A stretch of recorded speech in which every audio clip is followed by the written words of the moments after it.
You are standing in an elevator with a stranger. The doors close, and somewhere around the fourth floor, the silence becomes unbearable. You reach for your phone. You clear your throat. You say something about the weather. Why? The real answer is far stranger than social awkwardness. Your brain is not just avoiding boredom in that elevator. It is running an ancient alarm system. And that system was built millions of years before elevators, before phones, before small talk even existed. Start with the body. When a room goes quiet, your heart rate can actually shift. Your ears, without you asking them to, start scanning harder.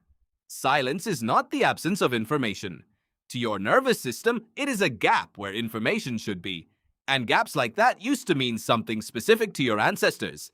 Think about the world they lived in. A forest, a grassland, a cave mouth at dusk. In that world, constant low-level sound meant something else was happening as expected. Birds, insects, wind, distant movement. It meant the environment was behaving normally. But when that sound suddenly stopped, that silence often meant a predator had just moved through the area. Every smaller animal froze or fled at the same moment. The quiet was not peaceful. The quiet was a warning. You inherited that wiring. Not the forest, not the predator, just the wiring. So when a conversation goes quiet or a room goes still, part of your brain still runs the oldest possible interpretation. Something is wrong here. Not wrong like danger from a lion. Wrong like disconnection. Wrong like exclusion. The threat changed. The alarm didn't. This is where a name matters. Psychologist Namke Kudenberg, working at the University of Groningen, studied exactly this moment. The pause inside a normal conversation. Her research found something oddly precise.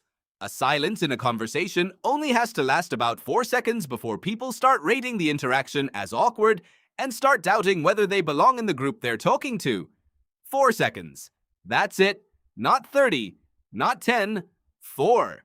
Why would 4 seconds be the tipping point? Because in a social species, silence isn't read as calm, it's read as a signal. A pause that short shouldn't mean anything, but your brain treats it as data anyway. Data about whether you're accepted, whether the conversation is failing, whether you said the wrong thing. Here's the twist most people never expect. Silence is not actually your enemy. In a lot of ways, it's the opposite.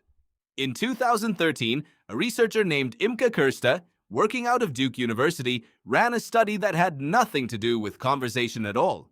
She was testing different sounds, music, white noise, recordings of baby mice, and measuring their effects on the brains of adult mice. She included one more condition almost as a control: total silence, 2 hours a day. The silence condition won. Not music, not noise. Silence outperformed every other sound in producing new cell growth in the hippocampus, the brain region tied closely to memory and learning.